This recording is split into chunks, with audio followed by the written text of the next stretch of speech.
Jadi sebelum menganalisis capaian pembelajaran, kita terlebih dahulu memberikan asesmen. Kalau sekolah memberikan asesmen diagnostik. Asesmen diagnostik itu dibuat oleh guru BK. Karena itu Pak Fuad sementara menyusun asesmen diagnostik untuk peserta didik yang baru akan masuk ke kelas 7. Karena kelas 7 itu yang akan menggunakan kurikulum yang baru, kurikulum Merdeka. Karena itu Bapak Ibu, yang pertama sekali mereka akan kerjakan yaitu asesmen diagnostik. Bapak Ibu tidak usah pusing dengan asesmen diagnostik, itu tugasnya guru BK untuk melihat latar belakang siswa dari kalangan ekonomi di bawah, menengah atau atas, itu contoh. Atau mereka dari pesisir atau dari daerah perkotaan atau daerah pedesaan. Cuma kebanyakan kita yang masuk di SMP 9 adalah peserta didik dari lingkungan pesisir pantai. Jadi kita menyesuaikan dengan lingkungannya dia, kesehariannya dia. Karena itu kita menggunakan asesmen diagnostik. Begitu juga dengan tingkat ekonominya dia, kemudian tingkat pendidikannya orang tua, kemudian dan lain-lain. Kemudian tugas Bapak Ibu guru mata pelajaran yaitu mendiagnostik dasar kemampuan siswa dari SD. Kalau di SD itu kan ada fase C ya. Fase C itu kelas 5-6. Jadi setelah mereka selesai dari fase 5 dan 6 itu fase C, mereka akan masuk ke fase D. Tapi orang harus melihat dia punya kemampuan dasarnya. Apakah boleh mau ikuti di fase D atau masih perlu bimbingan. Jadi semacam misalkan matematika dasar mau masuk kamar ini harus tahu tambah kurang. Bakali bahagi nanti ada materinya itu kan, di SMP kan ada. Tapi orang harus tahu itu penjumlahan dan pengurangan. Jadi apa yang mendasari untuk mereka masuk di fase D, itulah soal-soal. Tidak usah banyak Bapak Ibu, cukup 5 nomor seboleh. Nah, misalkan di hari yang pertama Ibu Bapak masuk, pakai itu tes dulu. Tes kemampuan awal namanya. Jadi asesmen kemampuan awal untuk dia bisa melanjutkan supaya dia mudah beradaptasi dengan materi yang ada di fase D. Seperti itu Bapak Ibu. Baru kita merancang CP, analisis capaian pembelajaran. CP itu analisis capaian pembelajaran itu materi-materi Bapak Ibu yang biasa orang kasih di KIKD itu semua. Cuma namanya capaian pembelajaran. Jadi capaian pembelajarannya itu dipilah-pilah. Mana ini yang SMP kelas 7, yang kelas 8 dan kelas 9. Contoh matematika Bapak Ibu, di situ ada bilangan, ada geometrinya, ada aljabarnya. Kalau misalkan Bapak Ibu pinginkan di kelas 7 semester yang pertama ini, orang mau ajarkan bilangan juga semua. Materi-materi bilangan yang ada di kelas 9 taruh juga di kelas 7. Boleh ya Bapak Ibu. Nah Bapak Ibu, setelah itu orang harus siapkan beberapa perangkat. Biasanya orang mau siapkan RPP, modul ajar, kemudian apalagi LKS atau apa semua. Nah sekarang Bapak Ibu, di kurikulum Merdeka itu hanya Bapak Ibu menyiapkan perangkat itu pertama RPP. Tapi RPP istilah RPP itu sudah diganti dengan modul ajar.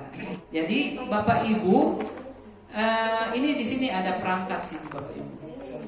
Ini ada perangkat sini. Ini dapat dari mana Bapak Ibu? Dapat dari platform Merdeka Mengajar. Dapat dari mana itu platform Merdeka Mengajar? Ada link yang pernah saya sebarkan, itu diinstal Bapak Ibu. Install di HP atau install di laptop. Nah sekarang saya sudah install itu. Ini saya sudah install di laptop. Mau install untuk platform Merdeka harus menggunakan email belajar.id. Orang login menggunakan itu sota connect dengan SIM PKB. Karena kemarin ada penyesuaian SIM PKB dengan apa? Dengan belajar.id, email belajar.id itu sudah sinkron. Ketika orang mau buka pakai SIM PKB, mau tak buka ini. Ketika orang mau buka dengan belajar.id, tak buka juga. Tetapi lebih bagus Bapak Ibu harus menggunakan belajar.id. Jadi untuk membuka platform Merdeka Belajar menggunakan belajar.id. Setelah login belajar.id, orang buka di situ ini. Orang buka jadi Google yang ada di dalamnya, tulis ke sana Merdeka Mengajar. Jadi tulis dia Merdeka Mengajar. So keluar kamar itu, login atau masuk, klik itu masuk itu. Dia semua tanya kamari, masuk menggunakan apa? Menggunakan SIM PKB atau menggunakan belajar.id. Klik Jo itu yang menggunakan belajar.id. Ikut Bapak Ibu. Setelah buku, orang mau suka cari DP perangkat yang lain. Orang kembali pakai anak panah kembali, kemudian cari. Napa ada modul ajar atau RPP? Mengenal bilangan bulat. Orang klik lagi di situ itu. Orang klik mau buka kamar. Ini tapi cari terus ke bawah Bapak Ibu ya. Di sini ada daftar pertemuan. Ternyata dia cuma 1 kali pertemuan. Orang download di sini. Apa dulu? Apa itu? Unduh ya. Langsung download ini kayaknya. Ini RPP-nya. So ada di sini. Orang tinggal menggunakan RPP ini untuk sementara. Boleh Bapak Ibu ya? Jadi sementara orang pakai ini. Langkah-langkahnya pakai ini semua. Untuk pertemuan pertama misalkan orang pakai ini semua untuk action di kelas. Kalau orang anggap tidak sesuai, nanti berikut orang mau robah sedikit demi sedikit. Yang pasti pemerintah memberikan orang untuk mandiri untuk menggunakan yang sudah ada di dalam platform Merdeka. Orang tinggal download situ, gunakan itu dulu. Ketika dia tidak sesuai, orang perbaiki, disesuaikan. Kemudian Bapak Ibu, selain itu juga di sini itu kan perangkat materinya, perangkat intrakurikulernya. Ada perangkat untuk project. Apa yang orang melakukan di project? Orang buka lagi di misalkan contoh ada di sini project juga. Dia tetap RPP. Ini project kesebangunan. Ini contoh Bapak Ibu ya. Itu project. DPRPP itu cuma tentang mau bikin project, bukan RPP mau mengajar di kelas. Jadi tentang project. Itu kegunaan dari platform Merdeka. Jadi orang selalu mudah untuk mengupload perangkat. Kemudian Bapak Ibu, selain menggunakan ini perangkat, usahakan orang boleh mengikuti pelatihan mandiri. Artinya, orang ikut diklat, tapi diklat mandiri. Di sini semua dia punya materi ada 7 materi. Pertama Merdeka Belajar, kedua kurikulum Merdeka, ketiga profil pelajar Pancasila, keempat perencanaan pembelajaran SMP atau paket B, kemudian asesmen, kemudian penyesuaian pembelajaran, proyek penguatan profil dan disiplin positif. Tapi Bapak Ibu, di sini contoh Merdeka. Misalkan saya buka Bapak Ibu ya. Materi-materinya ini mengenali dan mengenali dan seterusnya. Ini di dalam modul yang tadi. Kalau orang coba buka modulnya. Jadi Bapak Ibu, cara untuk menyelesaikan pelatihan mandiri ini, orang cuma buka materi, tonton itu video, tapi cermati Bapak Ibu dia punya isi, karena sebentar dia mau tes. Ini misalkan peran saya sebagai guru apa. Jadi tonton sampai habis Bapak Ibu. Kalau ini sudah habis Bapak Ibu, close, kemudian Bapak Ibu mengerjakan latihan pemahaman ini. Ada latihan di sini. gampang. Sebagai guru, tindakan yang perlu dilakukan adalah apa? Jadi tinggal jawab, baru jawab di sini. Kemudian Bapak Ibu setelah selesai semua, Bapak Ibu harus mengisi ini semua Bapak Ibu. Itulah yang terbaca di progres kemarin Pak Oden, Pak Ibu Karya, yang mana 3 orang coba login, tapi yang mengerjakan pelatihan itu belum ada. Jadi ada progres di situ yang diamati oleh kementerian. Jadi insya Allah dengan ini Bapak Ibu bisa mengetahui apa yang orang harus persiapkan, apa yang orang harus sediakan untuk kurikulum yang baru ini. Kemudian orang akan dibukakan wawasan pengetahuan tentang kurikulum merdeka. Ternyata kurikulum itu harus berubah. Ada yang bilang, Pak, ini kurikulum ini selalu berubah terus dari zaman ke zaman. Ternyata Bapak Ibu, setelah saya mengamati video ini, kurikulum itu harus berubah. Kenapa dia harus berubah? Karena dia disesuaikan dengan perkembangan zaman. Dulu Bapak Ibu, waktu orang sekolah, saya sekolah dulu, itu tugas itu melalui paper, melalui disket. Dulu, kalau saya masih ada disket, mau lewat lemari ada yang pakai disket, taruh di disket itu tugas adik-adik ya, iya taruh disket. Sekarang tidak ada itu disket. Sekarang itu kirim online lewat WA, lewat email. Jadi kurikulum berubah sekarang. Berubah sesuai dengan zaman yang ada dan sesuai juga dengan zaman apa yang akan dihadapi oleh siswa itu. Berikut Bapak Ibu 10 tahun ke depan, anak-anak yang orang ajar itu baku mangana dengan zamannya 10 tahun ke depan. Bukan zamannya yang orang lewati kemarin, hari ini, bukan seperti itu Bapak Ibu. Tapi zamannya 10 tahun ke depan itu seperti apa yang orang akan harus lewati, orang harus tahu. Orang yang akan membentuk dia punya pengetahuan dan karakter, terutama budaya, untuk menghadapi kehidupan di masa yang akan datang. Karena Bapak Ibu yang menghadapi kehidupan di masa yang akan datang itu siswa-siswa itu. Orang kan tidak selamanya akan menghadapi masa yang akan datang itu. Tetapi siswa-siswa itu dipersiapkan untuk ke sana.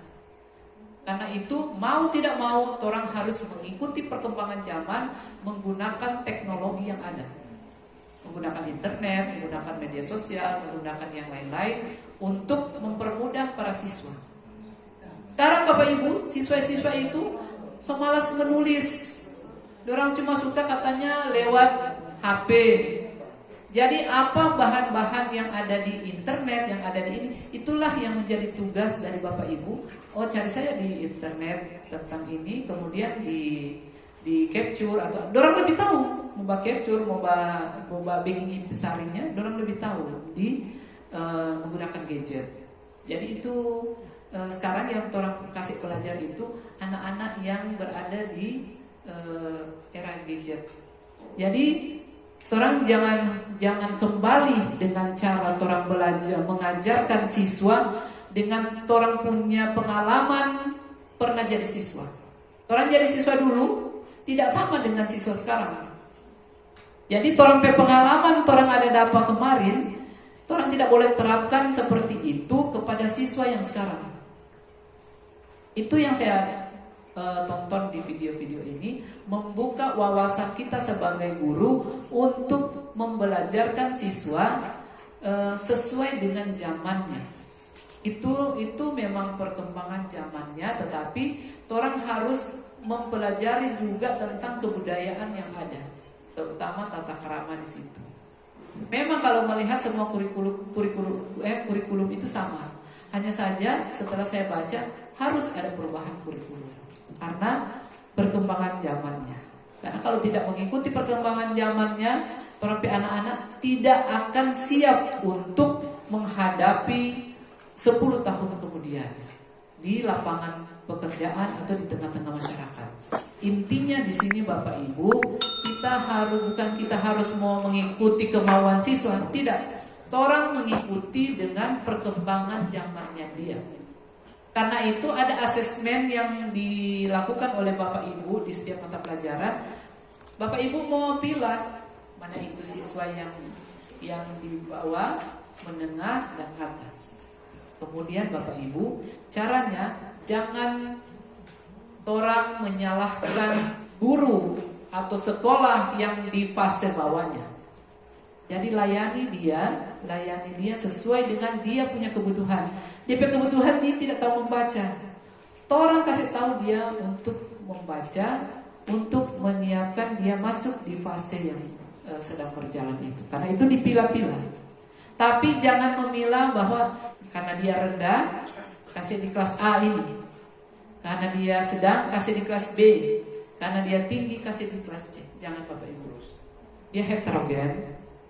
Mengajarlah heterogen. Yang mengetahui kemampuan adalah guru itu sendiri. Dan di catatan catatan rapotnya itu ada. Catatan rapot itu perkembangan siswa. Orang sebagai guru, Bapak Ibu, orang sebagai guru, bagaimana orang caranya untuk mentransfer ilmu kepada mereka yang ada di zamannya sekarang ini. Dia punya cara-cara, langkah-langkahnya seperti apa. Itu orang harus mengetahui. Jadi orang harus memiliki keterampilan itu Bapak Ibu.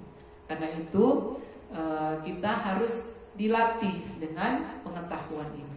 Jadi usahakan Bapak Ibu kalau install platform Merdeka, buka kesana, selain perangkat yang di-download, buka kesana, itu pelatihan mandiri, kerjakan Bapak Ibu. Kemudian Bapak Ibu kalau ingin Bapak Ibu mau lihat contoh-contoh project, ada di sini Bapak Ibu. Ada di platform Merdeka. Video inspirasi ada di sini Bapak Ibu. Video-video inspirasi. Kemudian mau bertanya juga boleh di komunitas. Jadi insya Allah Bapak Ibu walaupun seperti itu orang tidak boleh patah semangat. Harus belajar terus karena itulah yang orang harus miliki, belajar sepanjang hayat. Oke Bapak Ibu, ya, insya Allah demikian pencerahan tentang kurikulum Merdeka.